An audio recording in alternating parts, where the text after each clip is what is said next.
Welcome to the story of every man. I met Art at one of our groups at Motion Church. Welcome, Art. Appreciate it. Thanks for having me. Where were you born at? Shreveport, Louisiana. Give me an idea of where you've lived throughout your life. What different places? I've lived in, the majority of my life, I lived in Dallas. Lived in quite a place, but home has always been Dallas. Okay. Home has always been Dallas. How does Longview play a role in your life? But Dad was having a hard time, and pretty much we was looking at that kind of end-of-life thing. For your dad? Yeah, for my dad. Okay. So while I was in Kentucky, I came home for a couple weeks, and things were getting bad. And we knew that, it was probably going the other way. He had already said, hey, look, I'm just ready to go. I'm ready to go. How old was he? 78. Okay. 78. That's a good long life. So he lived a pretty good long life. And I got a call at 3 a.m. that morning. The doctor had called from the hospital and said, hey, your dad is expired. I had told my directors at the time, my vice president, I said, look, man, my father's passed away. I need to get back home. I need to get back to Texas because everything that I know and love is in Texas. I've enjoyed the opportunity, but what's important now that I get close to my family, because at this point, if my dad passed, I'm like the next man in line, right, for my family. So I interviewed for a job in Texarkana at Christus, didn't get that one, so I had to go back to Kentucky. I finally interviewed here at Good Shepherd, and they accepted me as a candidate for that position. So that allowed me to relocate to Longview, Texas. And when I came here, I knew absolutely no one. My wife is from Henderson, Texas, right down the road. Right. Was raised kind of in Longview, but I knew nothing about Longview. So work brought me back to Longview. It's kind of how I got here through, unfortunately, passing my father, but work is really what brought me back here. Tell me about growing up with separated parents. What was that like? It was a little challenge. It wasn't until I was probably, I'd say 15 or maybe 16 before they actually kind of separated. Before that time, mom was a nurse. Dad was a neighborhood mechanic. You said you were about 16 when they separated? Probably about 16. Okay. We officially came to Texas when I was 10 years old. So let's just start there. All right. I was officially 10. All right. And we lived in West Dallas, which is most of one of the hardest, roughest part of towns. Yeah. So living during that time of about 5 years of them, mom and dad were still together. Right. They came together. They was trying to make it work. Somewhere 5 years, 6 years down the road, just didn't work. Dad didn't want to stop drinking. Mama wanted to go to church. Dad didn't want to go to church. So it eventually kind of became where I'm finna take the kids and we finna move. Right. So mom said that. Yeah, mom was, she was done. So living with separated parents wasn't easy, but at the same time, I wasn't one of those kids where the family was disconnected either. Even though we were separated, I still saw dad. Dad still came over. I still did things with him. Mama never kept us away like some of the families do. Well, if I'm separated, you can't see your dad. She never did that. After the separation, was it pretty cordial? They kept the kids first? Yeah. We were always first in everything that they did. Mom put us first, dad put us first, even though he was by himself. Now, did dad put you first or did he put alcohol first? For the most part, he had his alcohol, right? He would drink, pretty much my dad would drink. I would say Friday, Saturday, and Sunday, it wasn't a day you couldn't find my dad that was intoxicated. Right. I mean, the entire weekend. Come Sunday night, Monday morning, my dad was up working on people's cars. So my dad was the neighborhood mechanic, right? The shade tree mechanic that everybody knew, Mr. Arthur. That was my dad. He was a neighborhood mechanic, fixed everybody's cars. On Sundays, when he went to bed on Sundays, on Monday through Friday, up until Friday about 5, I mean, he would have a beer here and there, but never was intoxicated. But on Friday, this man would let his hair down until Sunday night. Right. What did that look like? Was it partying? Was it or was he an angry individual when he drank? He was never angry. Okay. He was never angry, but he was, it's funny that you asked. My dad was, he was a lot more stern when he wasn't drinking. But when he would drink, he would just relax. Yeah. We could ask dad for money. Daddy, yeah, sure, here's some money. Yeah. Did y'all come to learn to wait till then? Yeah. On Fridays, we got excited as kids, man, because we knew daddy had some money from the week and we gonna be able to get it without a struggle. Oh, man. A lot of times he'd be drunk and he had money hanging out of his pocket, and we're just gonna get it out of his pocket. We're just gonna take it out of his pocket and go to we had this thing called a store truck. I don't know if you ever heard it's called a store truck. I think so. Wait. It's basically like a food truck that they basically cut off the back and made it into a functioning store. Was it somebody from the neighborhood who made it? Yeah. It's just somebody hustling, man. Yeah, man. I mean, real bona fide hustler, man. Yeah. Turn a food truck into a convenience store. Okay, yeah. In the hood. We'll park on the curb, And right on the curb, you can walk up to the back doors Yeah. and you get served. I mean, it had everything, man. Ice pops. They had the chips with the cheese you can put in it. They had pickles. They had, they had cigarettes, man. There was cigarettes and beer off the truck, man. This was a real deal convenience store, man, in a food truck. We call it the stove truck. Yeah. Okay. Yeah. That's pretty interesting. Yeah. Were there ever times where your dad was like, on Monday, like, I have no idea where that money went? Most Mondays. Man. Most Mondays, this man could remember. He couldn't remember nothing past Thursday. The weekend was always a blur. And oftentimes he would get so drunk, man. Everybody in the neighborhood knew him, right? So he could get drunk anywhere in the neighborhood and people would call us. People knew him. Hey, your daddy over here drunk, man. Come get him, So, man. I mean, real life, man. Yeah. We would go get him. And when I was 10, it's crazy because that's when he started to teach me to drive. Yeah. So I was like the designated driver. Like a lot of times, pops get drunk and I'm behind the wheel at 10 with no license and no phone books. Yeah, real deal, man. No real way. deal. See, the old school phone books? Oh, yeah. I was sitting on phone books driving a 78 Cadillac, deuce and a quarter, brother. Yeah, I was rolling through the neighborhood, man. Everybody knew little Arthur can drive. He can drive. They would see you until they knew Mr. Arthur drunk, right? Mr. Arthur drunk because little Arthur is driving, Craziness, man. Dude. Craziness. But how many brothers and sisters do you have? So I have two immediate sisters on my mother's side, which are the two that's in Dallas. And then I have a brother. I have two brothers and a sister on my dad's side. Did all these grow up with you at this time, or are they separate, separate times? No. They basically, when my parents got together during that time, my dad had kids, and of course my mom had us. Yeah. So when they separated, we knew his other kids and my other siblings. My mom knew them too because when they were smaller, she would take them in. His dad would bring them, but they were in Shreveport, and my immediate family was in Dallas. Okay. So when all this was going on, Art doing all this stuff. I'm sorry, I'm not Art, but your dad. What's his name? Art. Okay. Yeah, he's Art Senior. I'm gonna call him Art Arthur Senior. too. Yeah, Senior. So when Art Senior was out doing all this stuff, what other siblings were with you at this time? It was my sister, my oldest sister, LaShannon, and my youngest sister, or we call her the knee baby sister because she's in the middle, Angelette. Okay. And both of them are in Dallas right now. Okay. One of them is currently with my mother. She's kind of she had COPD. She's 52, 51. And my other sister is 40. Let's see, she's 4 years older than me, so I'm 46. She's 50. She's a real estate agent, mortgage broker, tax lady, and she works jobs. So she's into all kind of stuff. So they were stays busy. Yeah. So they were kind of the immediate family that was here. My sister and my two brothers in Shreveport, I never really saw them unless we went to Shreveport. The reason I ask is I'm trying to visualize like you doing this with our senior, going to pick them up. Like, where are the other siblings at this time? Are they with you, or are they at home, or mostly my sisters would come out with us. Like when we get a call, say Dad out drunk, they get in the car and come with us. But I usually was the one to get in the car and drive the car because my siblings couldn't drive. I mean, at this time, what did you do? Like, come on, Dad, let's go. Like, what did you do? Well, we first would get him woke up because a lot of times he passed out. Yeah, usually when we got a call, he was passed out. He was passed out. So we would always kind of wake him up first and let him know we were there because my dad had kept like a little 38. You remember snub nose? Yes. He had a 38 snub nose, right? So he kept a little pistol on him. So we would always have to wake him up to make sure. He didn't just pull a gun because my dad would like to pull a gun on people too. Yeah, my dad was wild, man. So he'll pull a gun on you in a minute. Now, he wouldn't hurt you, but he'll definitely pull that gun on you.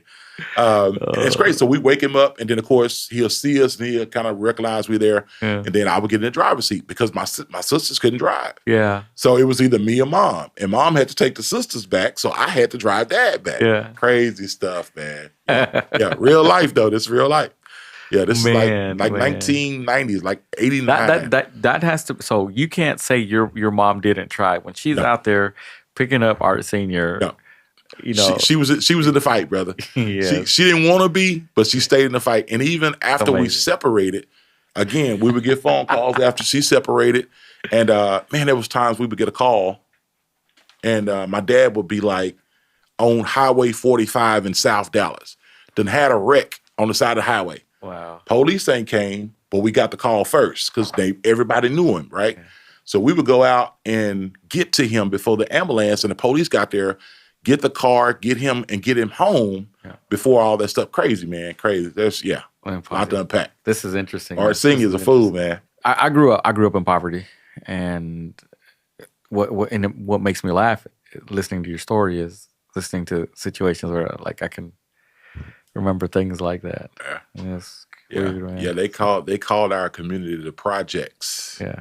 Right? Yeah. So we go way back. They call it the projects. After going through all this, Art, and did you ever talk to your dad about his alcohol use?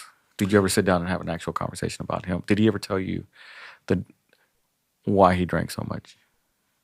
Now that I think about it, no. I mean, I don't think we ever had a conversation. Of course, Mom would always be like, you need to stop drinking, and you drank too much. And my sisters hated it. Yeah. Me, it was my dad. It's a boy's father, right? So for me, I knew it was a condition that was not good, but I still love my dad. You know what I mean? So I didn't make it an issue at all. I never asked questions about it. I never, pointed it out as a bad thing, because that was his liberty. Because I saw him, as I said, Monday through Friday, sober, working in the neighborhood. He was the man. He was the businessman of our family. He fed us, living in poverty and living in, the projects. I mean, we could have been some of those other families, man, that was no clothes, no food. Yeah. So even through all that, even through the weekends, he was still able to provide for everybody. Absolutely. So if you never had the conversation, what would you, and I know it's a hard question to answer like right off the bat, because I don't know if anybody's ever asked you, but what was your assumption as to why he drank? It was sort of his own little liberty, right? I think it was his way of getting away from all the stress of dealing with mama and us as kids and all the financial strain and all the demands of the people calling him day and night. Hey, Mr. Art, fix my car. And hey, Mr. Art, right? I think it was his way of just getting away from it all, and just because he loved blues music, B.B. King and Johnny Taylor, right? He loved blues. So his beer and his blues was his escape, right? From his normal Monday through Friday. Mm-hmm. Friday was his day to let go. The world went away. He went into his world and he just lived it. So that's what I feel like. I mean, he's not here to tell that, but I really feel like that was his escape. I always encourage people who have their parents around to go sit down with them and ask them about their life. Did you ever have a conversation with your dad about his life before y'all? I didn't. And as I'm thinking, just kind of culturally, it was kind of taboo to ask your parents certain questions, right? Because, Black parents was like, ain't none of your business. Stop asking, right? Yeah. So a lot of things we didn't ask and have those conversations because it was kind of taboo. So we never inquired in that manner because it was kind of off the record. I'm grown. Grown folk business. It's grown folk business, right? You stay in a child's place. Yeah. I mean, the times I heard that was even as an adult. As an adult, no. When I did this with my mom, I was an adult. Because he got better as I got an adult. I was probably like 25, and I was just starting my professional life. And we would have those conversations, just kind of the what wins, the, hey, man, you remember hitting that tree and almost killing yourself and, we came and got you. Would y'all laugh it off? We just laugh it off, man. It was just all like, it was like God protected him for all those years for a certain purpose. You know what I mean? Because there were still things I felt like he needed to give me after he got sober, because he had stopped drinking. And I never thought my dad would stop smoking. He stopped smoking and everything. Like smoking everything or just cigarettes, as far as I know. Oh, I'm going to keep it all the way raw. One time I found out my dad had tried some crack, bro. I ain't kidding. Man, I was dead. I was like, when I found out this dude tried crack, I said, crack? Like crack cocaine? But I think my dad was just curious. He was living his own lane. And like I say, on the weekend, it was his world. Yeah. And I think anything goes. Women, drugs. Yeah. It was his world, But yeah, we did have some talks when he got older, but not as many, because again, as respect-wise adult, you still kind of walk that line. Like, I'm grown now, but I know you grown too, and it just was kind of that cultural code, that we did, and I think that's a lot of Black families, man. We don't have those conversations if we're being real. So did he get sick? Yeah, he eventually passed away from lung failure. He had one lung collapsed, and that one never did go back to anything normal. And then his heart started to fade after a while. It started to deteriorate. And he just Is it from the smoking? Yeah, from all the smoking and drinking over the years. Yeah, it finally got the best of him. What later about in your life. mom through this, all this? They were separated. My mom was always, they had been separated over 20 years, man. Yeah. But she always, she called him Buddy, Yeah. right? Buddy. She called him Buddy, right? So Did she call him other names when she was mad at him? yeah, a lot. Yeah, we won't put that on there. Oh, man. But she called him Buddy. So that showed me even up until he passed, because when he passed away, Yeah. it did bother her. It bothered her. Yeah, even though they were separated. Yeah. Did she try to like be strong and say no, or Well, did you know? Well, she would try to kind of be strong, but she was mostly checking on me. Yeah. How you feeling, son? How you feeling? You all right? You probably look just like him. Yeah, we favor a lot. I'll show you a picture later, man. Okay. We favor a lot. The Like, eyes too. Did you get the eyes from him? funny thing is, no, my dad didn't have the eyes, but his mother did. His mother had the eyes, so I got it like skipped a generation. But she was full-blooded Cherokee. That's a whole nother story there. Oh. His mother, my grandmother, Sue, Sadie was full-blooded Cherokee. Wow. So that's where kind of my red skin, the eyes come from, and the red hair. Y'all get a check? Is that too much to ask? No. No, if you it's deep in there, you get that check. We never rent, again, we never explored those options. Really? If we're being honest. I mean, but I'm sure there's something, because Should. yeah, she was 100% Cherokee Indian. Oh wow. Yeah, long black, pretty, silky black hair. That falls down the Beautiful line woman. too. Yeah. In reference to Art Senior, did you have a final conversation with him? When he was about 5 days before he passed away, because as I said, I went back to Kentucky and he passed while I was there. That last week I was there with him, we started to have those conversations, mainly for, what's your life like with God? If I'm just being real, because what I was That's really, the question for you to him or him to you? from me to him. Okay. What's your relationship with God? Right. Because at this point we knew it was going down. He knew it was going down. Okay. I was more concerned about what happens afterward, because I know the life. I watched the life you live. Yeah. It was nowhere near this. Yeah. But he told me one thing I never will forget it. He said, "I've made my peace with God," and from that point, I knew whatever that relationship looked like, he had done his part. Yes. And I was okay from that point with him moving on. Did I want it? No, because I felt like there were so many things I didn't say, so many things I didn't do. But I went back, and it was 5 days before he passed. I went back after about 5 days. I got a phone call, like not even 5 days, it was 3 days later, that Wednesday. I got home on that Saturday back in Kentucky. So Sunday, Monday, Tuesday, so 4 days. Got home on Sunday, Wednesday, 3 a.m. Never will forget it. 3 a.m., April 27. I got that phone call, said, Mr. Thompson has expired. And the room in the world just went silent, because this great man, this myth, this legend was no longer here. My Superman was gone, So What's one of your fondest memories of him? Really just spending time with him. I mean, I know he was most of the time intoxicated, but just the fun he would have, the music we would listen to. We enjoyed the same songs, and getting a chance to drive, driving at 10 years old. Like, that was a privilege to drive, because he was, hey, take me to the store and take me around here. And I was driving. That was some of my most fondest memories, is us sharing times when he was in his world with his hair down, because really, like, to do on the week, it was business. But on the weekend, when he let his hair down, he was just the most sociable. I mean, would care for anybody in the neighborhood. Everybody knew. They come by and ask for something. Mr. Art got money in his pocket. Mr. Art gonna give it to you. He may cuss you out and call you all kind of things, but ultimately at the end of the day, he not gonna let you not go. Yeah. So he was that kind of guy. Okay. Which I feel like I get a lot of my giving from. I get upset with a lot of people because they don't always deserve, I feel, What you're gonna give what them. they're gonna give.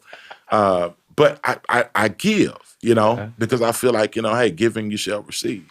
Amazing. Yeah, so that was some of my most fondest memories, just hanging out with Pop, man, just listen to blues, and, he talking about whatever he talking about, rambling on, just hanging out, with my old man, my Superman. Was mom the glue?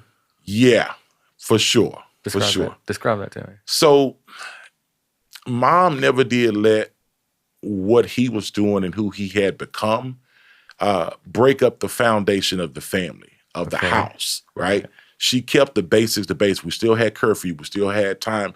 Even though I was hanging out with Pop, there was still time to come in the house. We still had chores.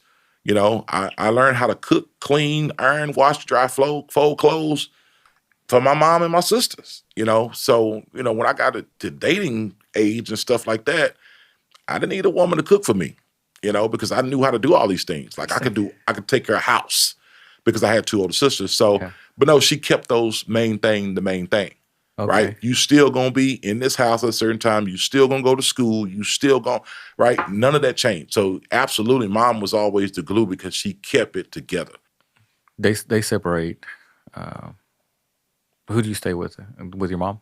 Mom. Okay. When did they separate? I was probably, like I was telling John, I was probably like 15 or 16. I know I was a little older than 13. I want to say about 15 to 16. Was it because of his drinking? Yeah. That was a point where mom was like, this ain't gonna ever stop. You know? Did he ever become violent toward her? No. Never. No. Actually, my mom. Oh, y'all opened up the can of worms. Yeah. Actually, my mom was Dude, I was gonna ask. I just didn't know if I should. I was gonna ask, did mom lay the law down? Mom was the one that daddy didn't mess with. Like I knew it. I didn't want to ask. Yeah. He bullied everybody in the streets. but not mama. But Lizzie Pearl, no. Lizzie Pearl was the queen.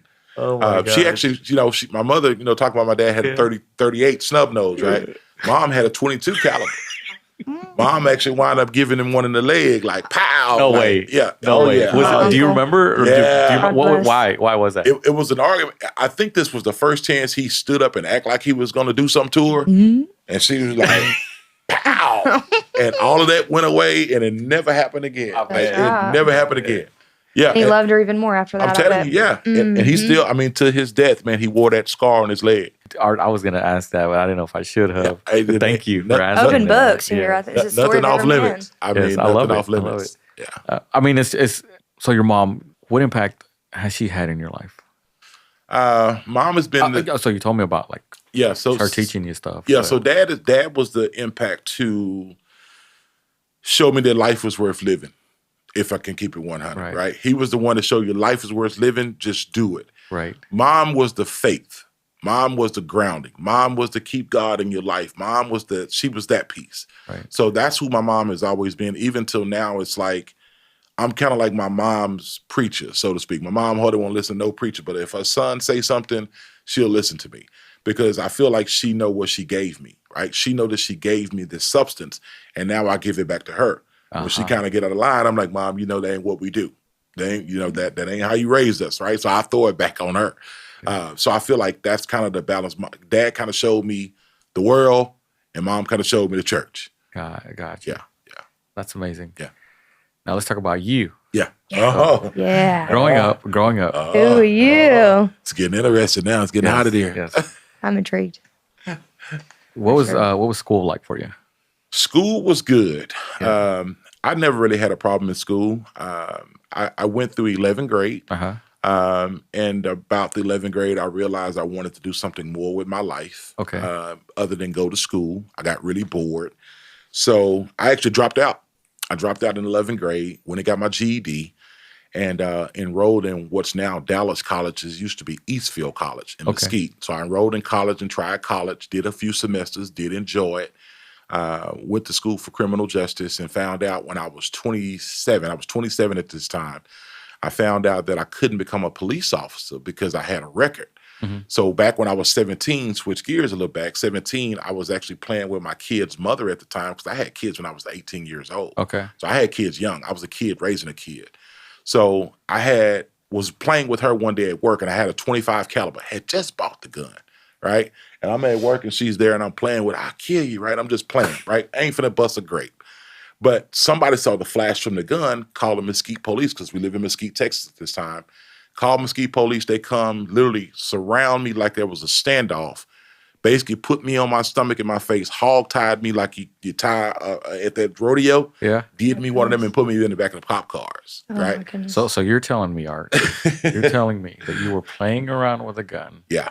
With the kids' mom? Just for the fun. With the kids' mom? Yeah, okay. just for the fun. I mean, it was all fun. Okay. All right. So they hogtie you. They put you in the car. Yeah. Hogtied. Yeah, take me to Mesquite Police to the precinct, and I Yeah. get charged with a Class A misdemeanor. Okay, so that's not bad. I was like, wow. Yeah, Okay. yeah. All right. I was 17 with a firearm, had to be 21, so they hit me with a Class A. Because I was at Eastville College, I couldn't do the TCLEO certification, which is where you become a peace officer, because of a Class A. I could have had a Class B marijuana charge, could have had a Class B whatever, and could have done it, but because it was a Class A, they wouldn't let me take the test, and that's kind of when life started to unravel for me. Because What year was that? 1997. 1997. 1997 to be exact, and I will forget that. Okay. 1997 is when it happened. And because of that, when I was trying to find my way in life at 27, 10 years later, that's when I realized that I needed to try to find something other than what I was doing. And I kind of spiraled a little bit, because prior to that, and my mother may kill me because a lot of this she don't know, but before the whole gun incident between... But she knows about the gun incident. Yeah, that's on my record. Yeah, she actually would go to court with me and stuff like that. But before then, there was a couple different incidents, that she didn't know about because mom worked nights a lot of time. So I would be, man. I can't tell you how many cars I stole. Yeah. Broken in cars, You sold them? You sold them? like auto theft, like GTA. Yeah. One was so bad one time, man. It was about 3 a.m. and was caught up in a real deal police chase like you see on TV, like with all the cop cars, like 40 cars. Yeah, that was real life for me. Huh. I was actually in a police chase, like real life, running, driving in the dark, 3 a.m. Did you get away? Got to a point where we went down a dark hill, hit a curve, the car went off, stalled, and I remember getting out, and there was so many police and flashlights, I couldn't see nothing but lights. And after then, all I felt was just flashlights, like literally like a beating. Yeah. Like we got beat. Like there was no, put them in handcuffs, take them to jail. No. They gave us a beating. Yeah. But that was probably 200 police that night, man. Did that affect you in your life? I don't think as much as it probably could have, because I felt like I was at wrong. I was at fault. Again, mama always kept the faith out there. Yeah. So I knew I had did something wrong, but how I got out of, and this is how the Lord works sometimes, crazy way, man. How I got out of the situation is when it all happened, I wasn't the driver. Okay. So my court-appointed attorney was like, hey, he was on the passenger side. There's no way at 3 a.m. he can see the stern column to be broke to know the car was stolen. Yeah. He didn't know the car was stolen. And I didn't say yes or no. Yeah. I just was quiet. And that's how I beat the case.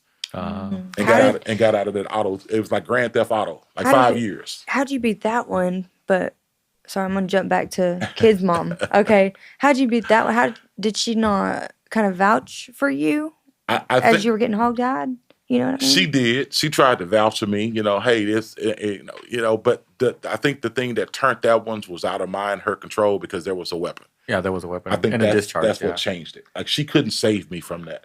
So so they charged you for unlawful carrying of a firearm. Yeah, that's all they had. So they just went ahead and rolled with that, and they just like, okay, let's do it. What he was saying is because he was 17, he couldn't catch the felony that it would have given him.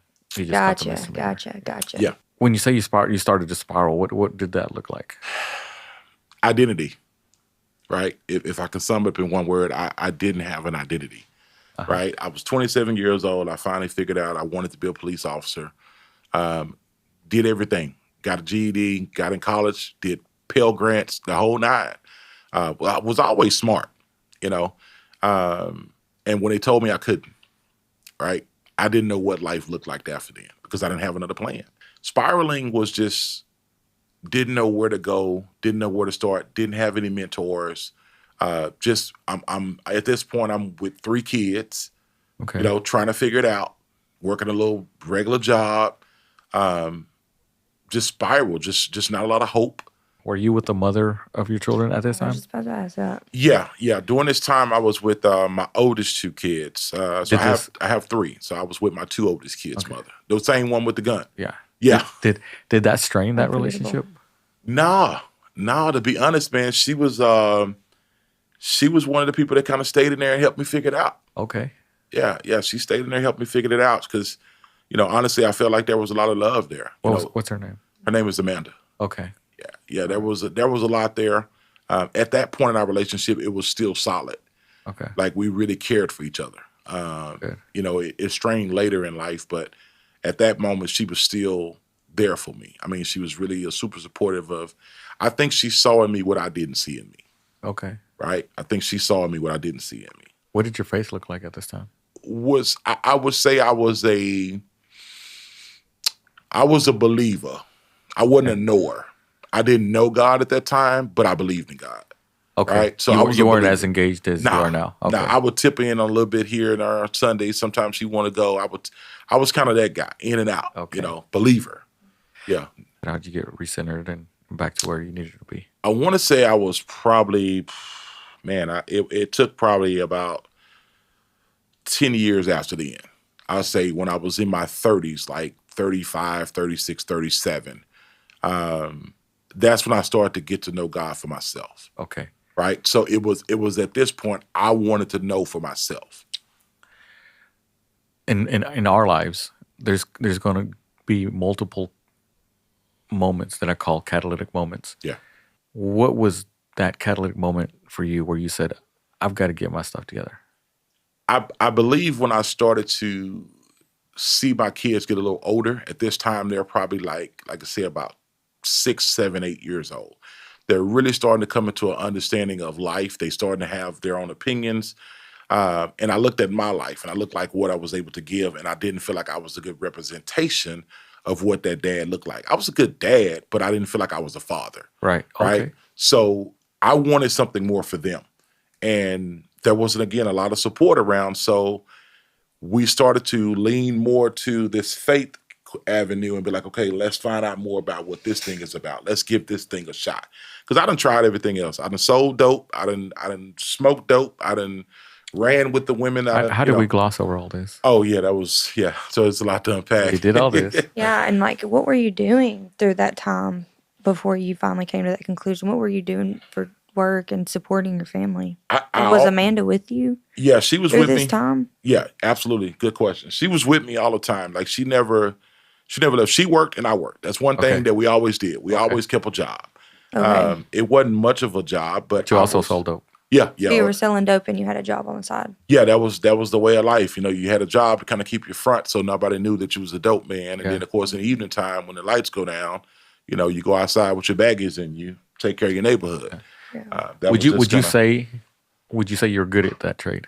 I was not. You were not? I was not. Yeah, I wasn't. Why do you say that? Why do you say that you're not?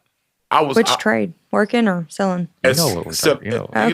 Well, we got to be a little specific. Okay. Yeah, I wasn't a good drug dealer. As in you were robbed a lot? No, never got robbed.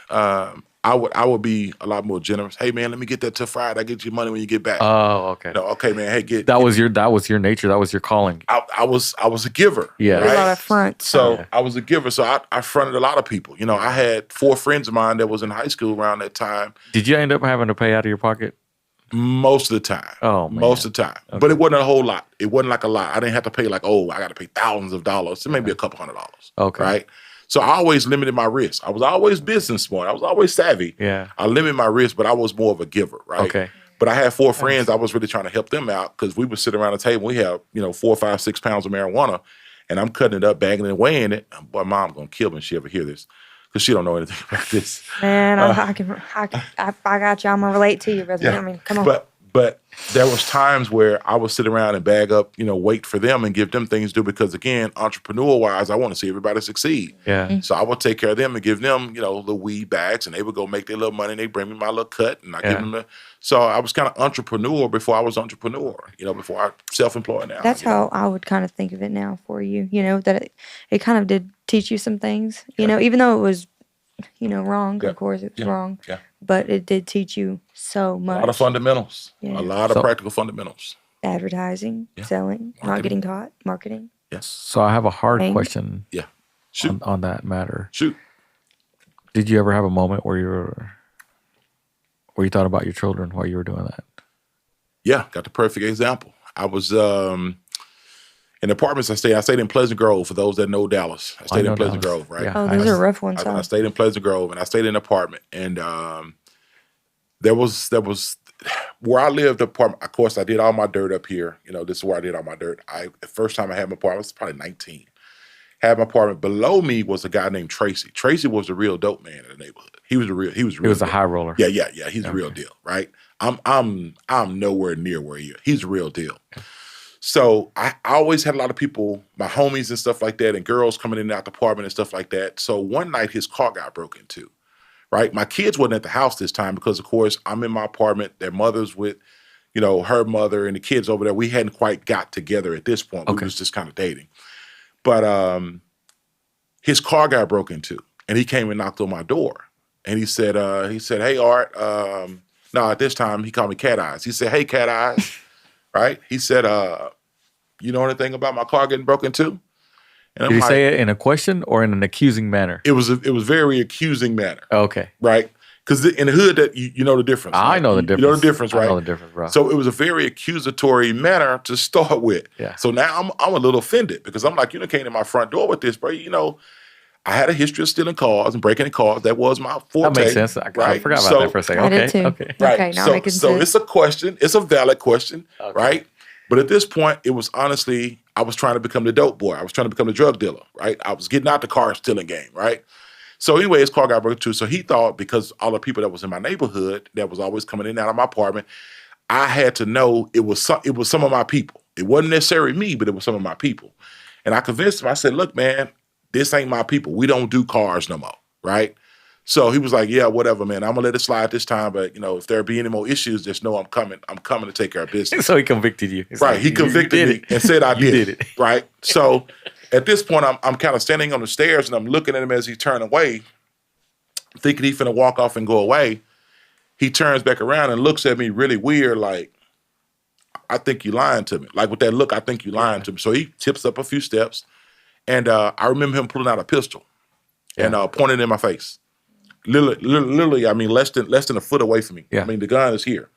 I can look down the barrel of the gun. It was that close. And does your mom know this story? Nah, man. Okay. Nah. A lot of people don't know. Open book now. So I'm standing on the stairs looking down the barrel of this gun. And this was the type of guy that if he pulled a gun on you, more than likely he was going to use it. Yes. Right? So I'm looking down the barrel of this gun. I've already accepted my fate. I done told you I don't know nothing. I'm honest at this point. So if it's going to go down, it's going to go down. And I remember having a moment where I kind of closed my eyes and I heard a shot. I heard a shot, a single shot.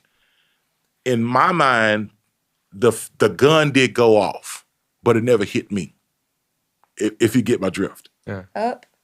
No. Here. We're point blank range. Wait. How? So what I interpreted years later, you hear stories about angels. Yeah. Right? I interpret what I heard was the shot. It just didn't hit me because someone stood in between me and it. Okay. Make sense? Yes. You hear about stories where people are protected. You see these videos where somebody's about to get hit over and you see this flash come by and all of a sudden they're out of danger, right? As if an angel came and stuck them out of danger. You ever seen like those? It's right there. Like there's no way you should have not got shot. Right. Point blank range is probably less than 6 inches. Yeah. Right? You can't fire a gun and not hit somebody that close. Yeah. Yeah, so right? that's why I'm lost. Right? So I felt like there was an intervention from a higher power. Was there a gunshot? I heard a gunshot. Okay. I heard a gunshot, and in my mind, I saw a flash. Okay. But I never felt the bullet. So what happened after?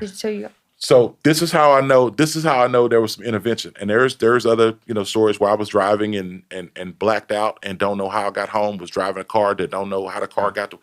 A lot more stories we'll unpack later. But I remember after I opened my eyes and I looked at him, and the way he looked, as if he saw a ghost, let me know that someone else was in the intervention other than me and him. Okay. The look on his face was pale. This black dude, black people don't get pale. Yeah. But there was such a whitewash of his face as if he saw what I saw. Yeah. That he saw what I didn't see. Right. And he looked at me, and he just kind of turned and walked away. And I never heard from Tracy again about anything. Like never came my way no more after that. Yeah. Wow. He must have heard it too. I feel like he saw, because my eyes was closed. Yeah, he saw something. So he saw what was between me and him. Yeah. What I heard was the actual shot. And that's not the kind of situation where you sit there and ask, hey, did you fire that gun? No. You just let it go. No. You just when I opened my eyes and I looked at him and he was looking at me, the look on his face said it all. Yeah. He saw something I didn't see.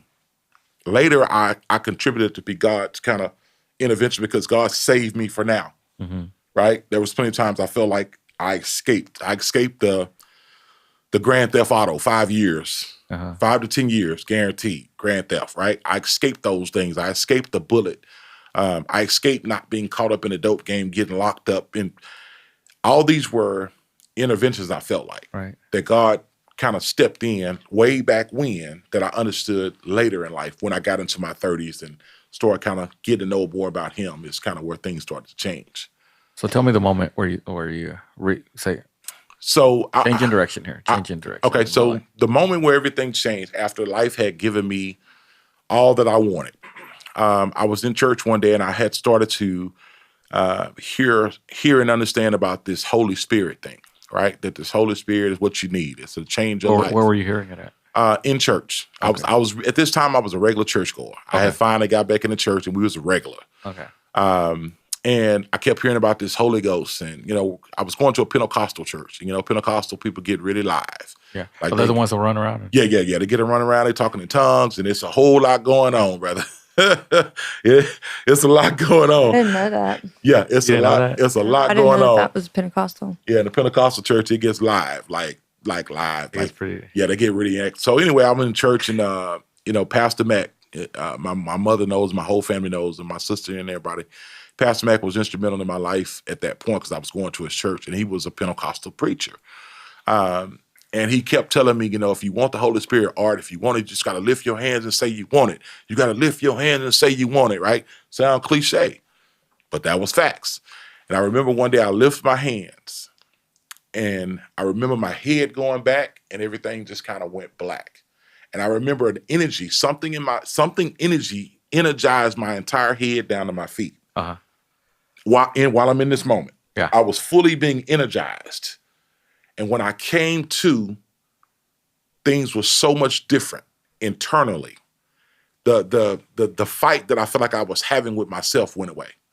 The hearing when that me not being able to hear went away. Like I could clearly hear things.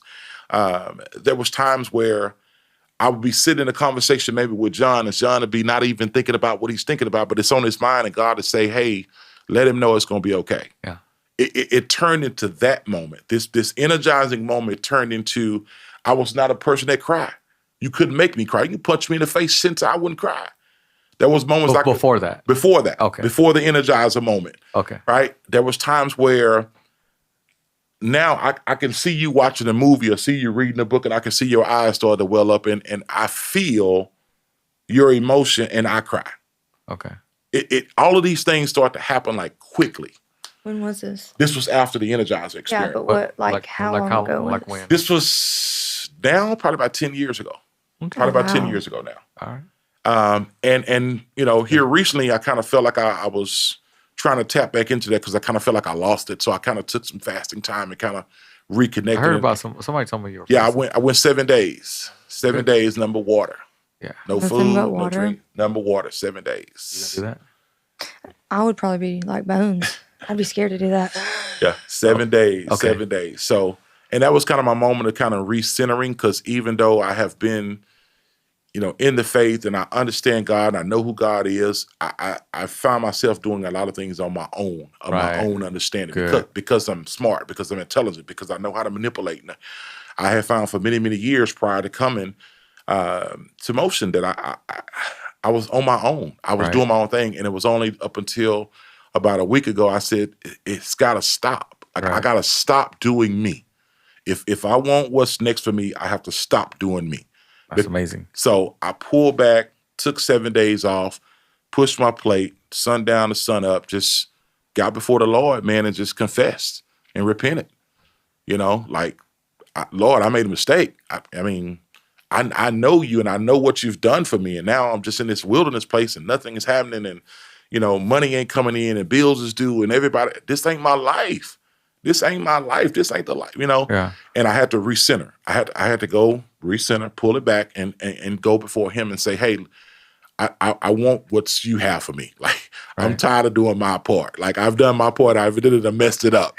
You let me mess it up too. So I'm stopping. I need you to get in here and fix this. You know what I mean? So that was kind of what my fast was really about, is just recentering, refocusing, really committing myself, sacrificing, because that's what it is.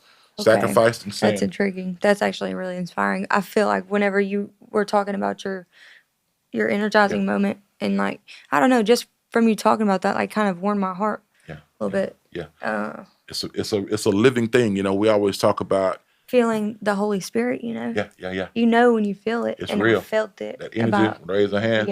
I felt it. I felt it about a year ago. That's interesting. That's why, all right? Whenever you had a moment like that. I've had a moment like that, and I've talked to other people about it, and they didn't know what I was talking about. Yeah. It's real. And it seems, you know, they want to seem like they have, but it's something so surreal. Yeah. It's like it just. It's an energy, right? It energy. feels.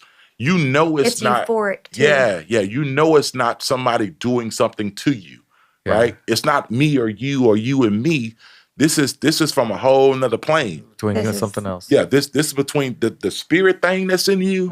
This is connected with something. Yeah. And it's getting to that, not the flesh. Yeah. It's getting straight to the spirit. It's connecting. Because the Bible simply says that the spirit knows things of the spirit. And that's a connection when you get that peace that only your spirit knows.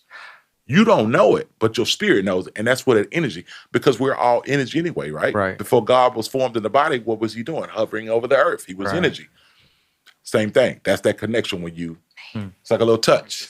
Yeah. Man, it's amazing, right? Yes. Yeah, it is. Yeah. How did you end up at Motion? I was running for city council in 2024. Okay. I was running for city council because, again, I'm trying to get back to maybe that's where I've heard your name before Motion. Probably have because I was running for District 1, which is the Pine Tree, which is my passion. Yeah. I was running for city council for that area and running against a few other prominent people that was there. So I went to talk to Christian about a wheel for my mother. And while we was talking at the table, I knew she was running because I had bumped into her when she announced her campaign at the animal shelter. To run for city council or for mayor? She was running for mayor. Okay. So I bumped into her when she did her announcement at the city animal shelter because I was there doing some work with one of my special needs customers. And she basically had a conversation with me about the wheel, and she just was intrigued, and she was like, have you ever thought about running? Have you ever thought about running for anything, like politician-wise? And I was like, nah, I'm really not a politician. I mean, that's not who I am. I think I'm too honest to be a politician. But throughout that conversation of me having with her, I just really felt inspired just off of what she was kind of vibing with me on. I was like, I think I can do it. I feel like I can do this. Whatever this is, I feel like I can do it. And she was like, you should. You should. And that's all she said. You should. And that very next day, I went down there and did my little filing paperwork and signed my paper, paid my little $100, and I was in the race. Okay. So that's kind of how I met her. And while that, of course, you know, her being her, she inviting people, right? She always inviting people, say, hey, won't you come by the church? Yeah. Won't you come by Motion Church? I was like, what is Motion Church? And she invited me the first time, and I came, and I enjoyed myself. Really had a good time. But I was still kind of trying to, again, at this point, I'm still in my own world. I ain't surrendered yet again, right? I'm out here. I enjoyed it because I know the Lord. I know, you know, I can go in any place and find God because I know he's with me, not in there. He's with me. Yeah. And we made the connection, right? But I enjoyed the ambiance. The praise and worship was fantastic. You know, Shelly and crew, they get after it, man. And I felt warm. I felt welcomed. Right. You know, when I got the motion after the invitation. And I skipped a few Sundays after the end because I was a little, if I'm being honest, I was a little afraid to commit. Right. I kind of felt like I already need to be there, but I was like, nah, I ain't ready to get back to church yet. I'm still wilding. You know what I mean? Like, I'm still trying to figure it out. You know. How old were you? Not too long ago. Not too long ago. Yeah. This is right now. Yeah. Oh, wow. Okay. Yeah, this is less than a year ago. Oh. Yeah. So I was just still kind of vibing, still, you know, I'm all right. What? So I kept coming, and she would always say when she see me, hey, don't forget to come to church. Right? I love Kristen. And she does that. And I was like, yeah, I'm gonna be there because unfortunately, I'm a man of my word. So if I say I'm gonna be there, I'm there probably 20 minutes before I need to be there. Okay, that's just who I am, right? You know, maybe I got that from Dad, just showing up for people, right? Yeah. So I showed up a few more times, and then I got my wife kind of came with me a few times, and then she was kind of like, a little bit. She works nights, so a lot of times it's just me. That's why people. His wife Amanda. No. Okay. This is a new wife. Yeah, Shay. Wife. Yeah, Shay. Shay. I remember her name. Yeah. Yeah. I have a horrible problem remembering names, but I do remember you his saying wife. that. Yeah, Shay.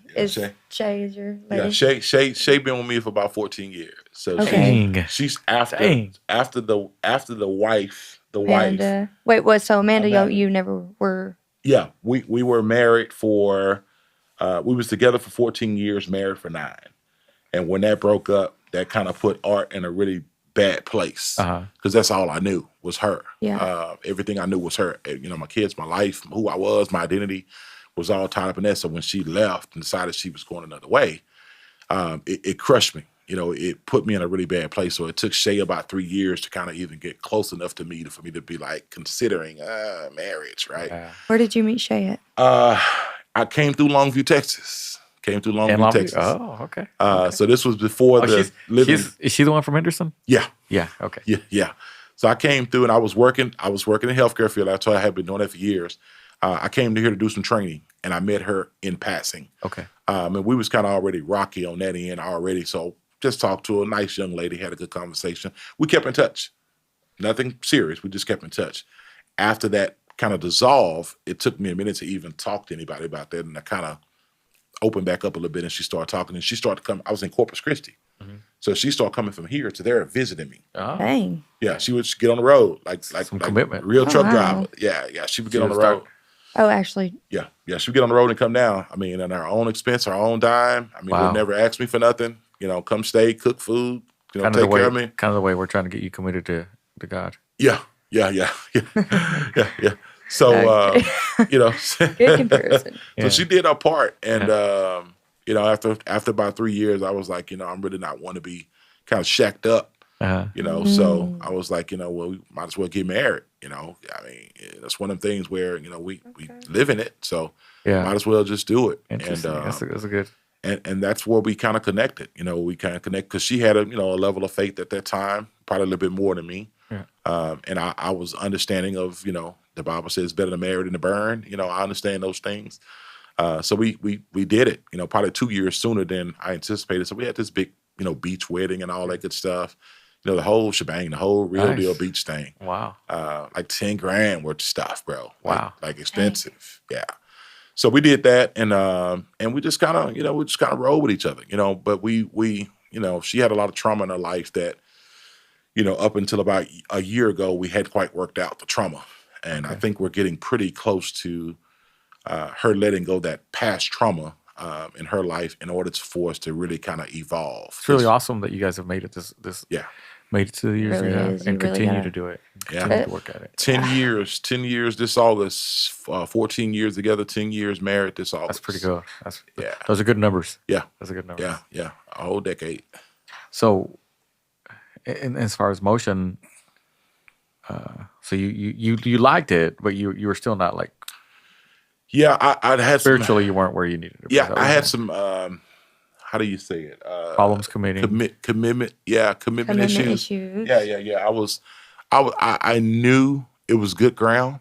I could say I knew it was good ground. I just wasn't ready to plant my seed. Was it kind of like shameful you felt of yourself, like a little bit that you didn't? Yeah. There was still a little of me that wasn't quite worked out, Yeah. and I didn't really want to put my roots down and be dirty, and Let people down. Yeah, I didn't want to make a mistake or somebody see me somewhere and I'm gonna be drinking a beer or something. And like, oh, you go to church, why are you drinking a beer? Yeah. Right? I still knew I had some things to clean up, and people always say, you don't get cleaned up to come to church. You come to church to get cleaned up. Right? Absolutely. So I understood that, and I was really like, hey, if they catch me drinking a beer, then meanwhile they do, but I'm gonna lock in. We're gonna love you more. Is all it so is. I locked in, and I started coming every Sunday, and I just made a commitment to be there for whatever service that I could be of. I didn't know what God's plan was, but I knew it was good ground. And I understand good ground and sowing. I understand sowing and seed and all that, harvest time and all that. So I just set down some roots, and I'm happy to have you on the on the team. Yeah, man. And then I started the production thing. I was like, man, let me get back there and work these cameras because I'm always fascinated by cameras and media. So it just worked out perfect that there was a place for me, man. So I appreciate the place. I'm a little biased, but I can tell you that's probably the best team to be on. Yeah. I think so. Where too. is Motion at? Where's it located? Are you really familiar with Longview? Yeah. It's on Judson, Okay. right next to Posado's. It's in a shopping center. Oh, okay. Have you That's been there before? Motion. Yes. No, I've never been to Motion, but I know exactly. You know exactly where it is. That's where we rock. Yep. That's where we Okay. at. That's where you. I really want to check it out. I've only heard great things about Motion. I really have. I'll co-sign. We have I'll co-sign. Maybe 100 per service. Per service. We have Do y'all two do services. Wednesday services too, or just Sunday services? Just Sunday. One at 9:30, one at 11. 11. Yeah. Okay. Worth it. Yeah. So I sat down roots, and I found out me and Pastor Chris had some commonalities in colognes. Yeah. He actually smelled some on me one day, and it kind of turned his nose on a little bit. He was like, "Man, what are you wearing? You smell awesome." I said, "I got you, man. I got you." So I turned him on to some things. So little things like that. Yeah. I'm always the kind of guy, I wanted to go to a church to where I'm relevant, right? And my pastor's relevant, right? Not only teach me, but be a real person, right? Let me know that you still got faults, right? Don't get up here fronting. And that's what I love about Chris. Chris is just real, man. He's real, relevant, and he's, I don't know, and I vibe there. Yeah. And I sat down, but, long story on there. I mean, there's part of this journey after, being everything I could be. I spent 4 years being a pastor, man. We won't bring up that story because there's a lot to unpack about this mind here, man. It's a lot. We'll get to it one day. So we'll get to it on part 2. Yeah. But I spent 4 years as a pastor, man. So I understand all the things I should have understood, and I know those things. I just was not obedient and following what I know. And I think that's why I got into a pickle and had to kind of shake it down and be like, okay, I give up. I quit. Yeah. So I'm going to ask you some few final questions. Sure. If our senior were here, what would you tell? What would be one thing you would tell him that you just haven't been able to tell him? I would honestly apologize for not asking him more questions, getting to know more about him, because there was evidently some trauma there that he was dealing with through his, drinking. I would honestly want to know, how did he get there, and just more about him, because my dad wasn't really the hugging, loving type of guy, right? He was the good job, but it wasn't no, hey, I love you, son, just really get to know more about him, as you said, from those questions that I didn't ask, and learn kind of what made his little tick happen, and just some of the quiet moments when he wasn't saying much.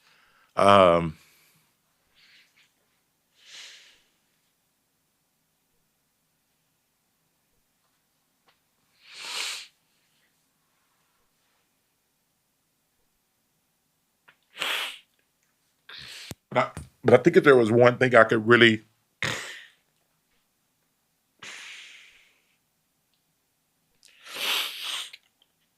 truly let him know, I believe I tried to show it in so many different ways. But honestly, just tell him face to face that I loved him. And I appreciate it.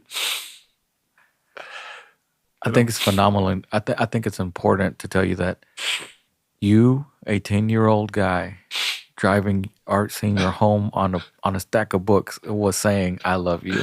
Yeah. It was a phenomenal way of saying, I love you. It was wild, man. That's just meeting you for these couple of minutes or whatever. I mean, you've already inspired me enough to let me know that I'm not alone in this journey either. Yeah. Dude, it's a beautiful thing, man. How raw and vulnerable you are. It's truly inspiring. Like Told you I was going to ask you some real questions. Yeah. I envy you because I didn't get those moments. Yeah. Right. And it's not a bad envy. It's a good envy. Sure. You got to do that, and I'm like, that's amazing. But I also want to know, because there's stuff that obviously my dad, I wish I knew so much more about. But if today was your last day on earth, what advice would you give humanity? Love without fail. Just love without fail. Light in the darkness, my God, that is who you are. Waymaker, miracle worker,